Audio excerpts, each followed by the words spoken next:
প্ৰসংগ বহিৰাজ্যলৈ হাতী চালান হাতী সৰবৰাহৰ বিৰুদ্ধে ন্যায়ালয়ত আবেদন দুই সংগঠনৰ ব্যাপক প্ৰতিবাদৰ অন্তত সেও মানিলে বন বিভাগে আদালতৰ অনুমতি অবিহনে হাতী প্ৰেৰণ নকৰাৰ সিদ্ধান্ত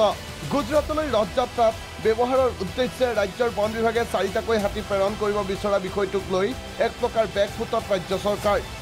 চৰকাৰৰ এই কাণ্ডৰ বিৰুদ্ধে উচ্চ ন্যায়ালয়ত PIL দাখিল দুটাকৈ সংগঠনৰ সোমবাৰে PILৰ শুনানি গ্ৰহণ কৰি উচ্চ ন্যায়ালয়ৰ মত হাতী সৰবৰাহত বাধা আৰোপ কৰিছে উচ্চতম ন্যায়ালয়ে এনে স্থলত এই সন্দৰ্ভত স্থিতি স্পষ্ট কৰাৰ নিৰ্দেশ ৰাজ্য চৰকাৰক মন কৰিবলগীয়া যে হাইকোৰ্টৰ ৰায় অবিহনে হাতীৰ চালান বন্ধৰ সিদ্ধান্ত লৈছে ৰেল বিভাগে যাৰ বাবে ন্যায়ালয়ত আবেদনকাৰীৰ শংকা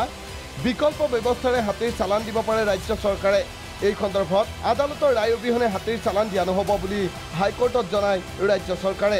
হাতী সৰবৰাহ সন্দৰ্ভত মঙলবাৰে পুনৰ হ'ব শুনানি ভিডিঅ' জাৰ্নেলিষ্ট প্ৰসন্নৰ সহযোগত নীলকমল কলিতা প্ৰাগ নিউজ